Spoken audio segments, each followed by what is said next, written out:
When we're stuck in the same routine, it can be tough to imagine New Year possibilities. But sometimes, a small change, like refreshing your dinner routine, can make a big difference in your day-to-day. Cook Unity is an easy way to reset your meal habits. Each meal is designed with you in mind, with chef-crafted dishes that bring vibrancy and health to your table. See what's possible with a simple reset. Go to cookunity.com/podcast or enter code podcast before checkout for 50% off your first week. Did you know that parents rank financial literacy as the #1 most difficult life skill to teach? Meet Greenlight, the debit card and money app for families. With Greenlight, you can send money to kids quickly, set up chores, automate allowance, and keep an eye on your kids' spending with real-time notifications. Kids learn to earn, save, and spend wisely, and parents can rest easy knowing their kids are learning about money with guardrails in place. Try Greenlight risk-free today at greenlight.com/audio. If you're a facilities manager at a university, you know students rely on the cafeteria for breakfast, lunch, dinner, and the occasional late-night snack. So when a dishwasher breaks down and dirty plates pile up, the mess hall can turn messy in the blink of an eye. Enter Grainger. With over 1 million industrial-grade products and fast delivery, the product you need now is never far away. So you can turn that dishwasher back into a lean, clean washing machine. Call, click Grainger.com, or just stop by. Grainger, for the ones who get it done. It's the Opperman Report. And now, here is investigator Ed Opperman. Mr. Brent, are you there? I'm here. Before we get into your story with the Southern Baptist Church, tell us about yourself. Who is Brent? What should we know about you? Well, I was raised in the South. I had a really good family life. My mom was a dentist. My father was a fireman. I was a good student. I excelled up until a certain point in my life.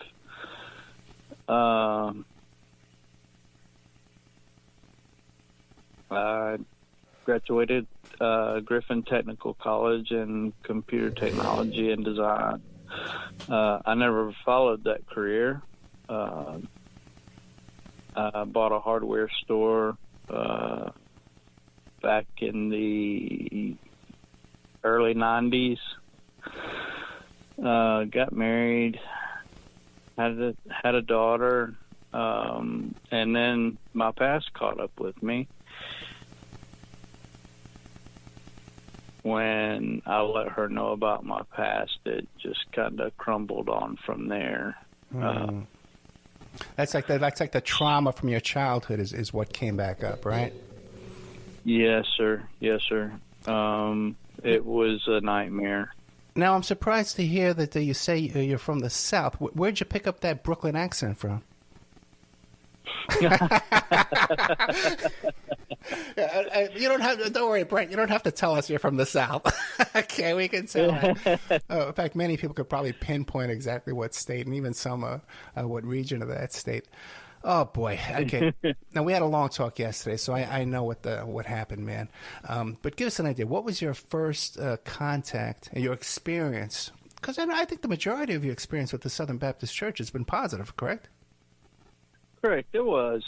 I actually enjoyed it. I played football all throughout my early age, and I was very athletic. I rode motorcycles and three-wheelers. I hunted all growing up. I mean, I had a .22 all the way till I was 12 years old, and it went up from there and started deer hunting. Matter of fact, I was number 93 in my state to have the first gun permit at my age. When I was growing up, it was neat. My father was very good to me. He trained me very well. So what was your first experience then with the Southern Baptist Church? I was getting into that. Right. The motorcycle riding and the camping and stuff like that. My parents, I was like a latchkey kid. My parents both, my dad worked 24 hours on and he was off 48, and then he played, he was a professional tennis player, Pro A, kind of like Bush League tennis. My mom, she worked long hours as a dentist, and the church filled in those hours. I would go to the church. We would cut grass at the church. We were there on Wednesdays to hear the pastor, and then they would put on Christmas shows. I worked behind the scenes, at the Christmas shows, wearing the little headsets, working on the soundboards and stuff like that. I thought that was kind of cool. Yeah, I think they call that you attended church whenever the doors were open, right? That's what we used to call. Yeah. Yeah, I was there. I got saved at 11. I took as many notes as I could yesterday. No, you're fine. Let's see. Let me ask you this. I mean, because I know we both had a great experience in the church. I got saved when I was about 29, and again too the same thing. Whenever the doors were open, I was there. But what is your experience with your faith today? It's still very rock solid, correct? Yes, I'm still a Christian. I just I practice in a different way. Me and my girlfriend are we practice together. More than two. It's her mom, me, and her. We've got our own little way. We do our Bible study. We pray for each other. We just don't go to a church. I feel organized religion is, it invites elements of our society that don't belong there. Well, and like you said, especially with our children. Yeah, where two or more are gathered in my name, I will be there, according to Scripture. So take us back to your experience. I believe it was like with the Royal Rangers, which goes beyond every denomination. We had Royal Rangers too in my Pentecostal church in Las Vegas, and even two in our Pentecostal Assemblies of God church in Staten Island, which is like a Boy Scouts. It's like a Boy Scouts type group, right? But it's within the church. Mm-hmm. Yeah, it was. We had the white flag with the cross on it, and they were like, you're getting ready for God's army, in your next life. And they taught us things, how to cook underground, bury a roast in the ground with potatoes, onions, that kind of stuff, wrap it in aluminum foil, set a fire on top of it, and come back at the end of the day, and it was ready. Fishing, hunting, compass reading,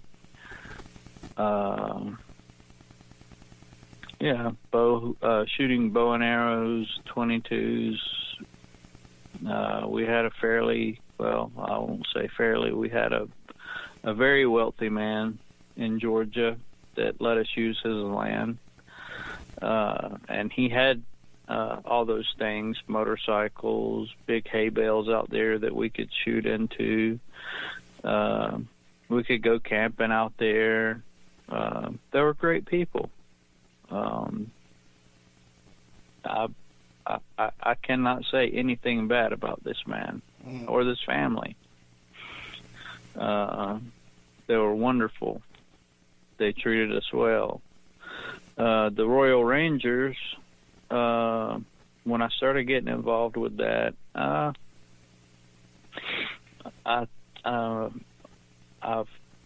I've really put this in the back of my mind indoors. I'm just opening back up when you had posted that thing. And I joined. Well, my parents joined for me. And I enjoyed it at first. It was kind of a cool thing. There was about 8, maybe 7, 8 of us boys. And we would go out there and ride in the cow pasture on the motorcycles and the 3-wheelers and the 4-wheelers. This was early 80s, maybe late 70s. Let's see, 72, 73, 74, 83, 84, 85. Those years. And well, why don't we start with this? What was your first indication that everything wasn't going as according that it should? That things seemed odd?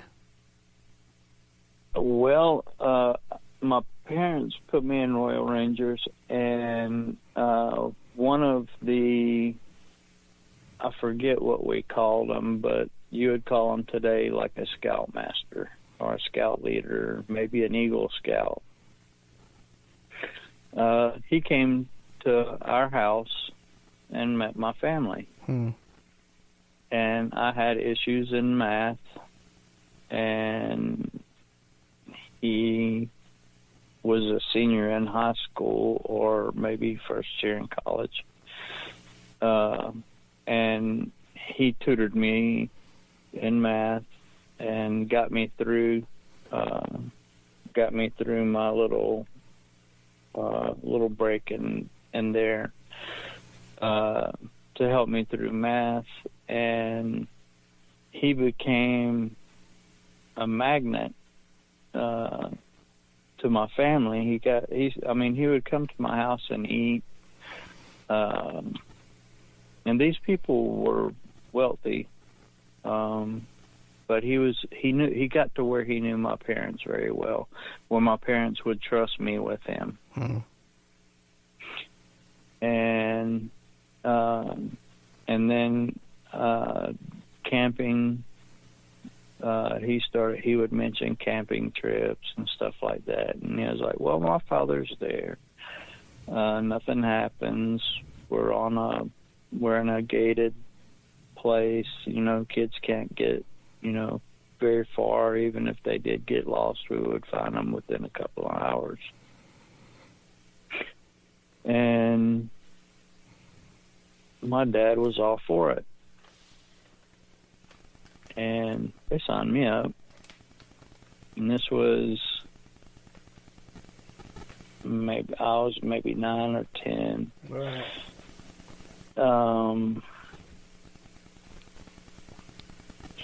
He was into high school wrestling or maybe college wrestling.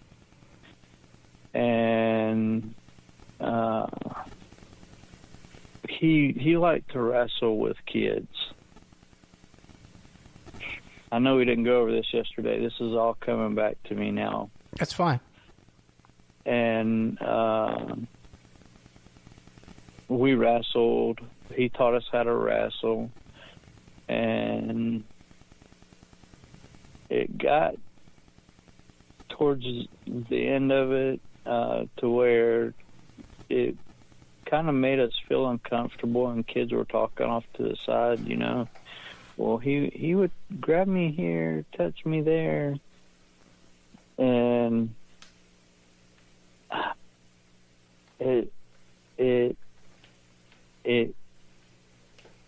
it made us feel standoffish. But then he would quit. It was like he knew when we had enough. But that was his way of seeing who would go the farthest, who he could grab there, touch here, And as it progressed, we got to where we were camping. He took us on a camping trip. The first camping trip went great. There was no funny stuff. It was strictly Bible studies at the campfire kind of thing. We did that. And we discussed the Bible up until the early hours of the night, and then, there was two of us to a tent, and it was me and my best friend. We're still like brothers today.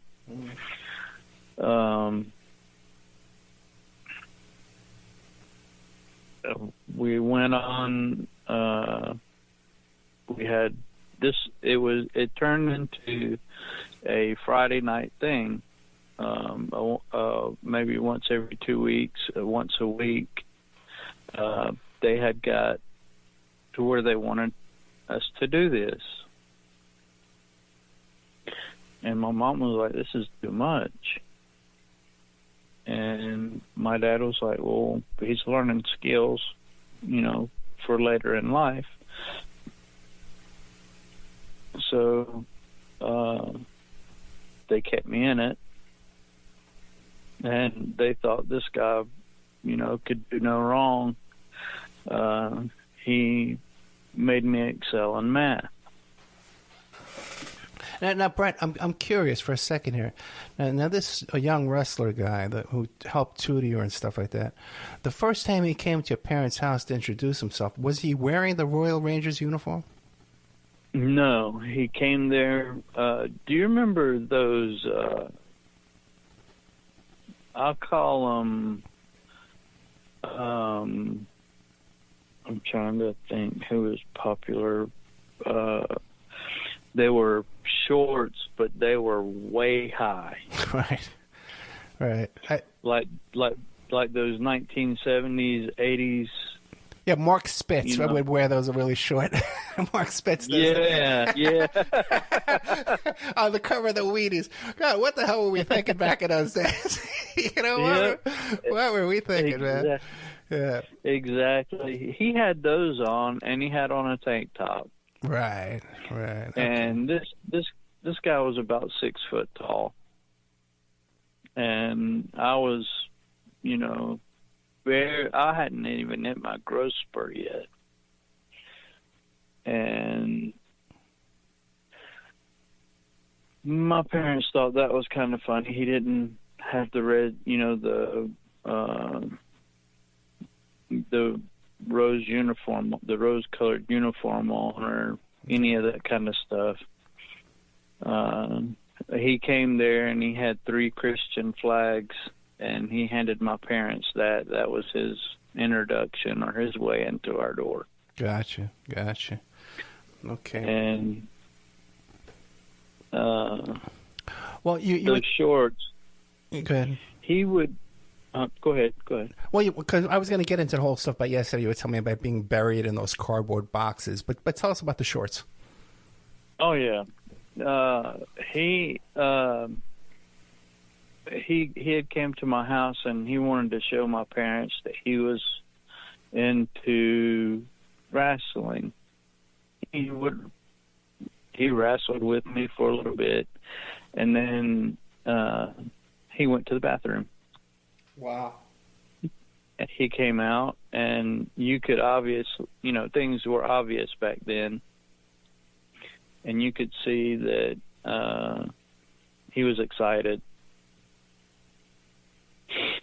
That worried my mom. And my dad was like, no, this guy's not like that. This is a church. And my mom was raised in this church, and she had never had anything. Everything was all cool with her. But she did see that, certain things you can't hide, and especially in those shorts. And it was horrible. I was embarrassed. my dad, he didn't know what to think, but he still, it's through the church things happen.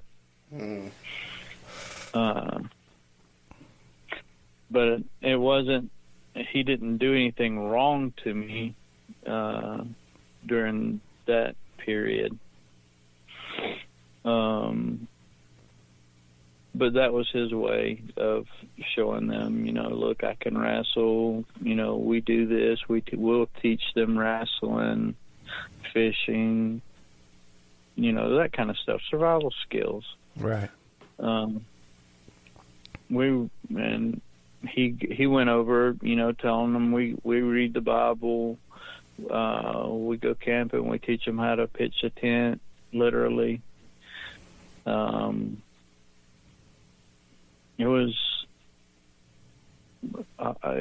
was a fairly good introduction. I mean, they had this down.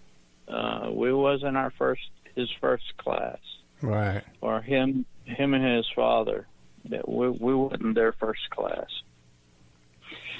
The church had this thing going for I guess Royal Rangers had been going on for years. I don't know how many years, but let me ask you this: besides their involvement in the Royal Rangers, did they have other titles or other responsibilities at the church? Well, they would set the prayers out on Sunday. They were ushers. You got to think this church is humongous. It's really big. And it takes a lot of volunteers and even paid staff to pull this off, to pull a Wednesday and a Sunday off. Sure.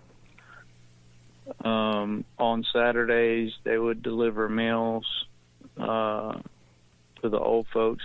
They were, or you would think that they were perfect people.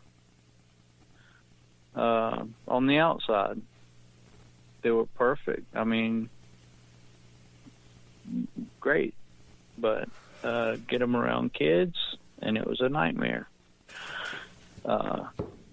They had taken us camping. We had went camping, and talking about the cardboard boxes, where they buried us in the cardboard boxes. It was that we were going to be born again into the Royal Rangers. So they stick these cardboard boxes, they look like water heater boxes or maybe refrigerator boxes.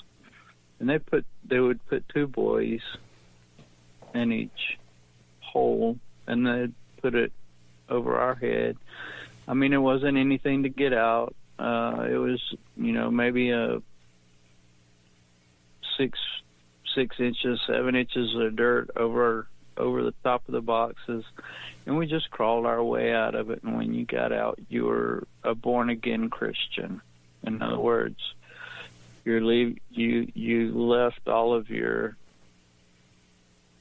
past in the hole, and you came out and you rised back up, and that was the way that Jesus is going to bring you back.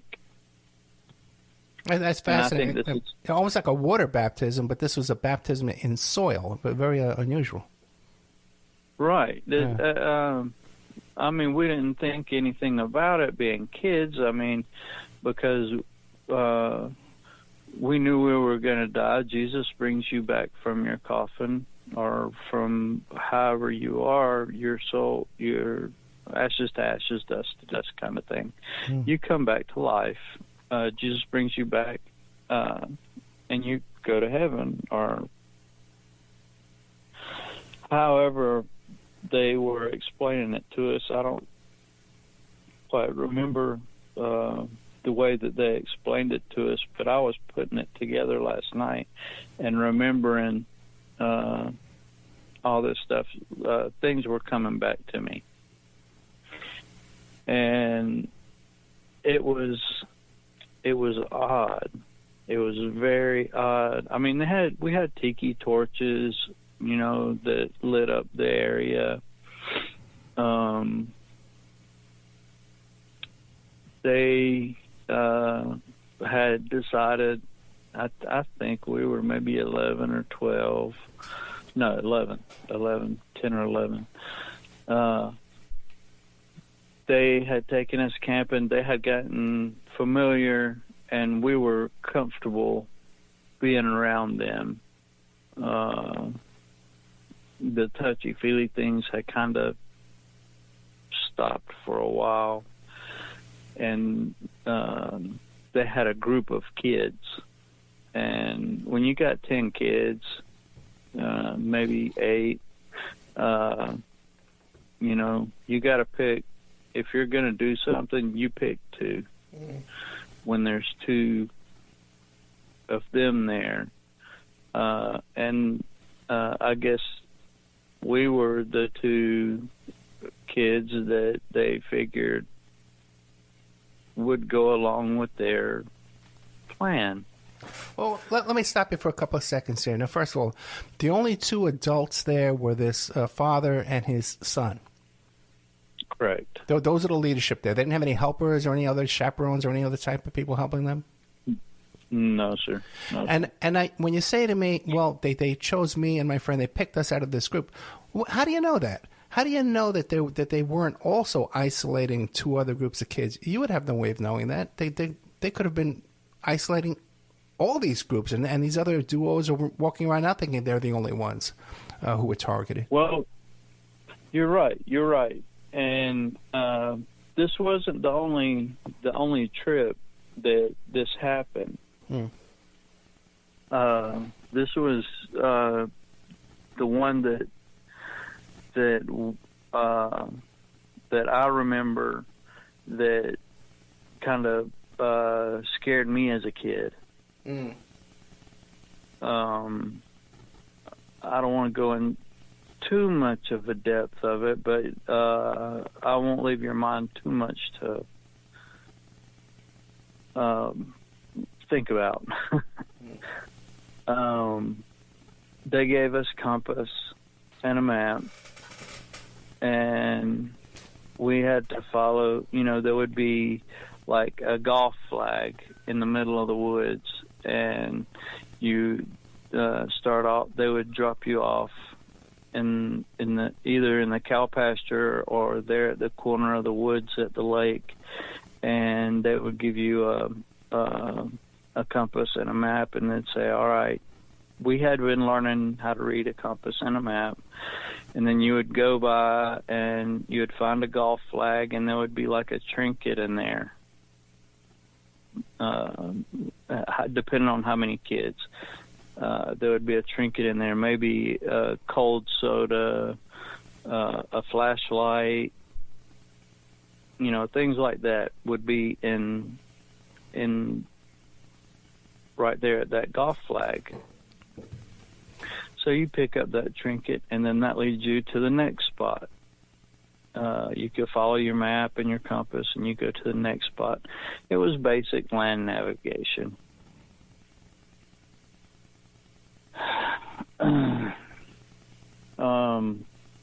We got back to camp, me and my buddy, and the other kids were still doing their thing. They knew exactly where they were at. You could see flashlights moving around inside the woods. Gotcha. And there was a big bonfire out there, so the kids couldn't get lost. I mean, you could see the bonfire over the hill. So if they did get lost, all they had to do was look at that bonfire and walk to the bonfire, and they were, right back where they started from. But they wanted us to learn the land navigation. And me and my buddy had practiced this at home, and with my dad being a fireman and former military or guard, he knew, and he would teach us at home, and we got pretty good at it. And plus, I was a hunter. I knew what I was doing. So we finished pretty quick. And my friend, I keep wanting to say his name. We'll call him John for now. If you do, we can always cut it out. It's the same thing as the other problem. Yeah. Him and the father, he's not a father, he's a monster. Mm-hmm. Him and the old man disappeared, and I was left with the son. And back then, I think it was a Bronco. It was like the first year the Ford Bronco or a Blazer came out, and the old man drove that. And I remember the Fiat Spider that the boy drove because I thought it was a cool car. It was really a piece of junk, but I thought it was a cool car. They put us in those cars. And, they turned, he turned on music and stuff like that. And I remember they had, cold drinks in those cars. And it was my first introduction to alcohol. And that was those Bartles and James. I remember that specifically because it had like those fruit things floating in them. Now that's interesting because you did mention that yesterday, that the Bartles and James, which are wine coolers, had some fruit floating in them. But you know what? The Bartles and James that come from the store, they didn't have fruit in them. This wasn't, that had to be added in later. Did you know that? I had no idea. I mean, all I remember is seeing the like little fruit floating in them. It was like peach flavored or orange flavored Bartles and James.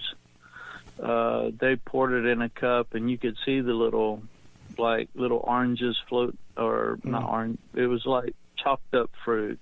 Yeah, interesting. Yeah, because they definitely added that fruit, man. Because that stuff didn't come with fruit included. It was wine coolers. It was just like any kind of liquid cooler. But that's something to put on the shelf there for a while. So they were also, that's the first time you ever had alcohol. You're about 9 or 10 years old, 10 or 11, and they're giving you alcohol, and they're keeping you in these cars. One more thing to consider. Quickly, one more thing to consider, too, is because we're about the same age. I'm about 10 years older than you. And so when we were kids and we went out camping and stuff like that, we didn't have, like, a case of bottled water where you could go drink. No, believe it or not, no one thought of that back in those days. Hey, maybe these kids are going to get thirsty. They'd give you a can of soda. Like you said, it was a Little League game. You'd be playing all day long. They'd give you a can of soda if you were lucky. Someone bought a can of soda from the hot dog stand. So, okay, so so now they got a hold of you. They got you in these cars, and they're applying you with alcohol. You've never had alcohol before. So give us an idea of what's going on now. And dying of thirst, too. You're chugging those things down because you're dying of thirst. Yeah. Sure. Yeah. And it was good. Yeah. I mean, and then it was kind of like, hey, I'm sneaking, They were like, don't tell nobody, because if you tell, we're going to say that that you brought these. So that was our secret. But yeah, I drank 2 of them down, and I was, I was plowed. Sure. I had never drank before. I didn't even know what alcohol was. I was loosened up, I guess. And he spilt his on me. And he had a change of clothes in his car. We had all came with a change of clothes for the next morning, so I had a change of clothes. And he was like, go ahead and change your clothes. I didn't think anything about it. I went ahead and changed my clothes, and he was like, wait a minute, you got to change, your underpants, everything, you don't want to go home. I don't want your parents, smelling booze on you. We'll wash your clothes in the lake like you went swimming. So I was like, okay, turn your back. So he was like, no, I'll help you out. Well, he did everything he could to,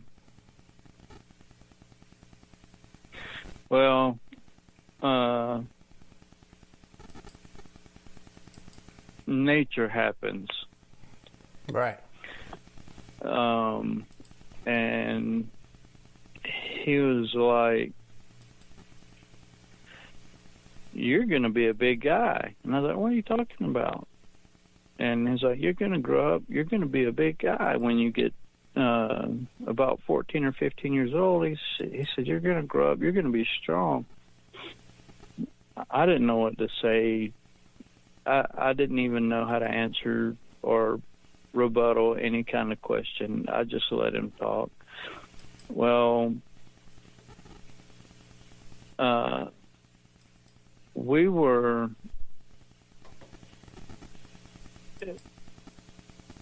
I don't know how to say this, Ed. It happened. Okay. And that was the first time. It's amazing how this young guy, if you said like you just started college or you could have been a senior in high school, how he was this adept at manipulation. Like he had to have learned that someplace. I don't think he would come up with this on his own, and you obviously couldn't have been the first person that he took advantage of, because he was too calculated in all this from the very, very start, from the first time he went to your parents' house. Yeah, exactly. And he wasn't clumsy. He wasn't, everything was, it was almost like a script from a book. As, I've told my wife and my girlfriend now, and they're like, they found this in a book or something. This is, like you said, too calculated. Right. He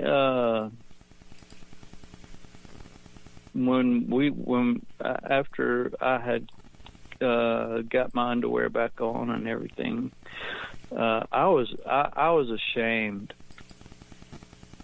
and my buddy was out there at the fire, and he was ashamed. He was in tears. And the other guys, they were all at the fire, and everybody had came back, and they were sitting around the fire talking, and my buddy John, he had changed his clothes also.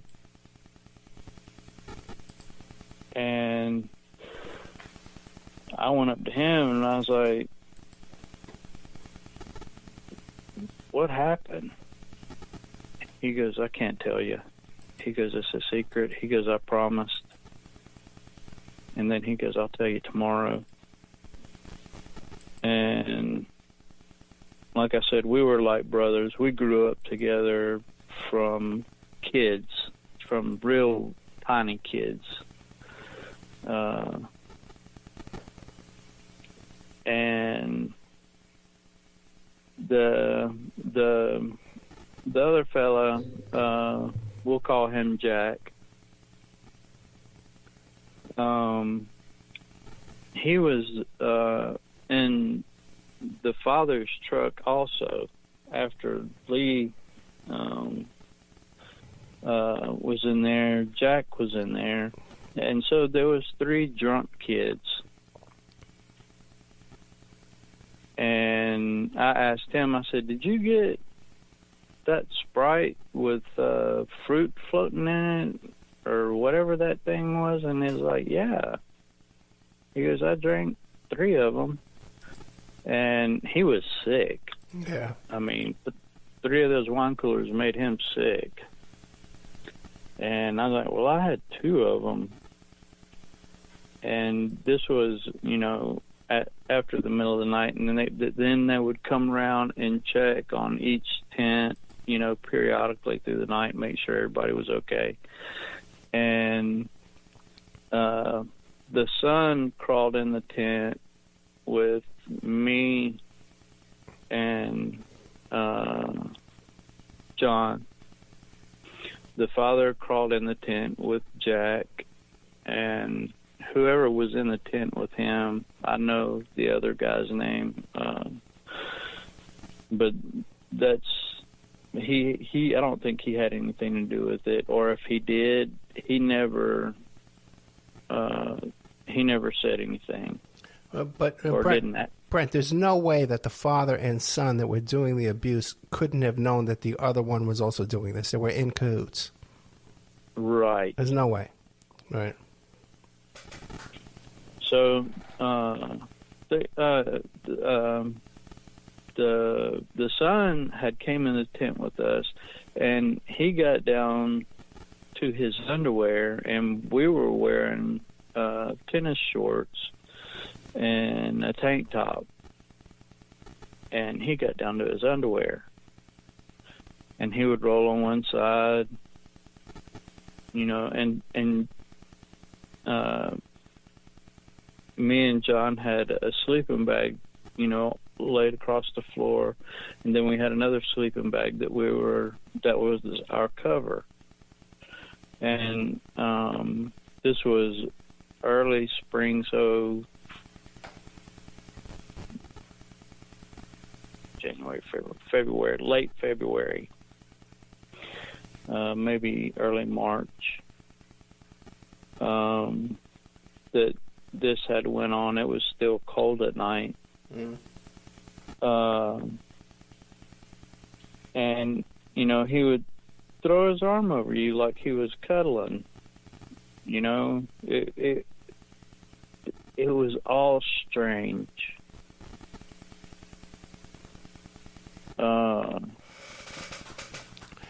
Anyway, the next time, me and John had went home, spoke about this, and made a pact. We're never going to talk about what happened. This is it. We're never going to talk about this again. And again, Brent, at the time, we didn't have commercials on TV warning us about this, saying, "Hey, tell a parent." We didn't have even teachers and doctors, and we didn't have that mandatory reporting laws where there were mandatory reporting. Because back in those days, you could go to an adult and say, "Hey, man, something weird's happening here," and they would say, "Okay, well, just don't tell anybody." It was a whole completely different world back in those days. It sure was. I mean, we were trusted in the woods with guns when we were that age. Right. I mean, we went squirrel hunting. Yeah, and even this business of letting the kids run out in the woods by themselves with their flashlights and saying, they'll be okay. Hey, what if a battery went dead, man? You know what I mean? Yeah. What if one of these kids dropped his flashlight and it didn't pick it up? These are all considerations. Yeah. But the thing is, Brent, we are running out of time, though, okay? So now, there were other occasions, again, where these adults were able to abuse you? Yes. One other time, we had went one more time, and actually we thought we were going to have new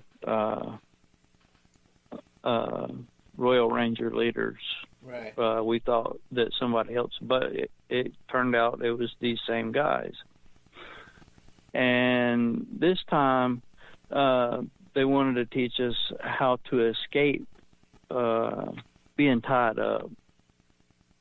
With clothes hangers. They would wrap our hands in clothes hangers. And we were in those shorts, and they wrapped us up in clothes hangers, and they put us in the back of that Bronco thing, Blazer, whatever that car thing was. Well, let me ask you, Brent, then this would be, they would take a wire clothes hanger and wrap them around I guess they would put your wrists together like a cross, behind your back or in front of you? It was in front. Okay, and they were tight. They would have to take like a pair of pliers to tighten those up, or they use their hands? They use their hands. Okay, now what about your legs too? Were your legs also bound with these? Yeah. Okay, fascinating. Okay, fascinating. Yeah. We were basically hogtied. Right. With clothes hangers, and this was the following year, because we had graduated. We had one cross on our flag, so this was getting our second cross on our flag. Was escaping, being able to get out of their car, being tied up. And we didn't think anything about it. We just thought that this was, magic trick or something. Because they made it friendly. But Jack wasn't there. Our regular band of guys wasn't there. This was me and John and maybe two other guys. I can't remember them. I never saw them again. But I was in the back of the Bronco, and the son was there with me. And this time it was, the same thing, Bartles and James. I guess they thought kids liked those things. We did. Yeah, sure. No, but the thing is, now you were bound in these wire hangers while he was feeding you the Bartles and James? Sure, yeah. Fascinating, fascinating.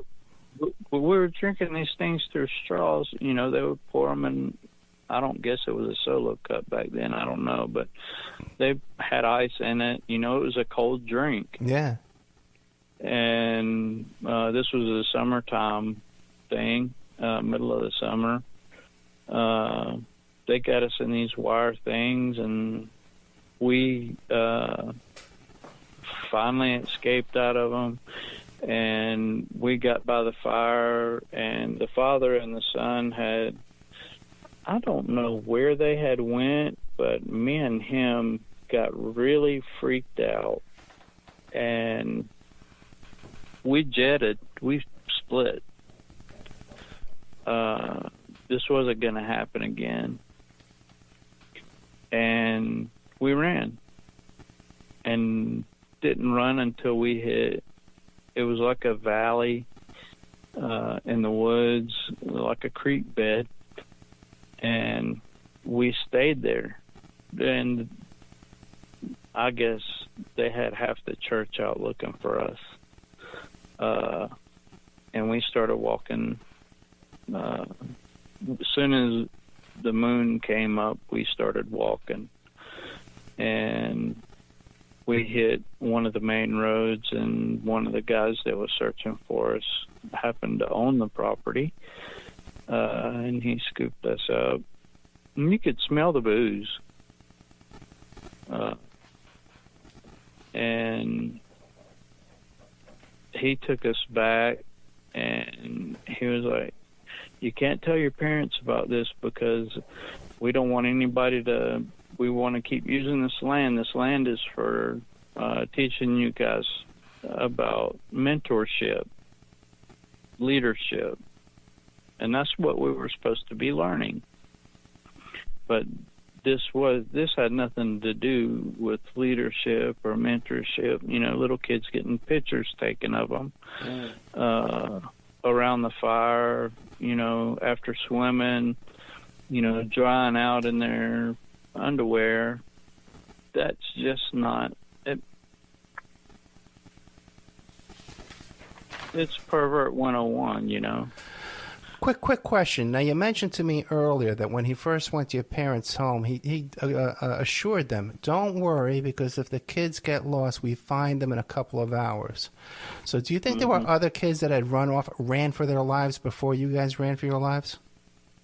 I'm sure. Right. I'm sure. Now, when you said half the church was out there looking, as you grew up over the years, did the church elders come to you and said, you son of a gun, I was out there till 3 o'clock in the morning looking for you, trying to find you that night. Did they remember? Was this a known thing that people would remember going out there looking for you? Oh, yeah. Okay. Especially the one that found us. That was his property. Gotcha. Okay, now, I know we've talked off the air. How have you dealt with this in your life? Have you experienced severe trauma throughout your life from these incidents as a child? Sure. Well, it destroyed my marriage. I like I said, I owned a hardware store, and it was very successful. But I would hit points in my life to where, those memories would come back, and I would just have to close myself off to the world. And I had girls that ran the hardware store for me, and they would run the hardware store, and I'd be like, look, I can't come in today. It was... and my buddy was the same way. We went through many, many, many relationships. We didn't know which way to go. I went through therapy from the age of 21, and I'll be 50 next month. And I'm still in therapy. Well, happy birthday when it's coming up. Let me ask you. I got to sneak that one in, man. Happy birthday, my friend. Now, what has become, because I know, but I want the audience to know, what has become of this father and this son today? Well, the son became a deputy sheriff when he, I guess, graduated or got later on in life. He became a deputy sheriff. He lost his job because two kids were brave enough to go to their parents, and he was showing, CP to those kids and taking pictures of those kids watching CP. And the parents, that settled out of court, but the parents didn't want him to be a sheriff deputy, so they went to the sheriff after the civil trial, and he was fired. And now I can't find him on the internet anywhere. If he's on the internet, he's on the deep web and running an alias. Yeah, we can find him. We'll find out where he is. That's no big deal. Go ahead. Well, yeah. Now, how about when you and your friends were around that campfire? Any child pornography photos, films shown to you? No. So no. That came later then. That came later. Yeah, that came later and all. Now, what about his father? Any justice come of his father? Anybody ever take his father to? No. Nothing. No, nothing. And his father is a big company in the United States. His father is a executive. Okay. I know we've gone over time, but now, is there anything I haven't asked you that you really want the audience to know? Watch your children. Ugh, so true. Male or female, watch your children, because these drinks, especially the things that they can put in them now, even if your child is, you know,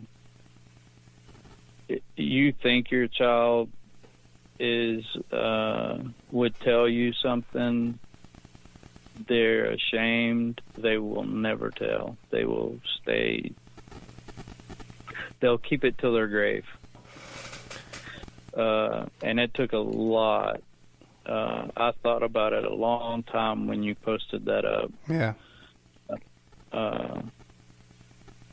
And it was time for me to tell my story, you know. Me and my buddy have held that pact until this day. We talk about it together, but we do not. We've never told anybody anything. Well, you're the first. Yeah, I haven't checked the statute of limitations, the criminal statute of limitations in your state. I know what state you live in. And, man, hopefully we can even get criminal charges against these guys, which would be well-deserved, you know. And one thing is said about kids, once they've been through this trauma, not telling anybody, they don't even want to tell themselves. You go into denial. You don't want to believe it really happened. You know, maybe it didn't happen. Maybe it was a dream. You know, maybe we're making this up. Maybe we imagined it. You know, you just so many self-preservation tactics come in psychologically to cocoon you, to shelter you from that trauma. Mr. Brent, I can't thank you enough for coming on the show. Like I said, I know how rough it is, man, and I know tonight's not going to be any easier, and I know tomorrow's not going to be any easier for you, too. But yeah, we thank you, because this is so important, man. This is so important that we can advance these efforts to bring these people to justice, man. So I thank you again. Yes, sir. Organized religion is something that people need.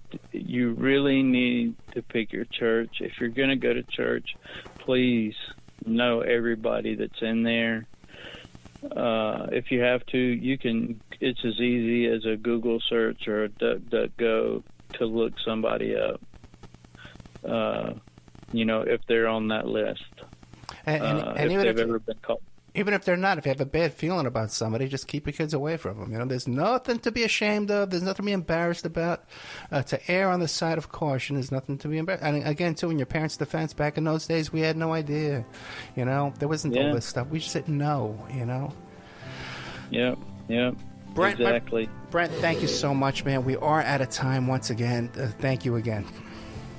All right, Ed. If you want to do a part 2 or you have any more follow-up questions or anything you think about, you're welcome to call. Absolutely, my friend. Thank you so much.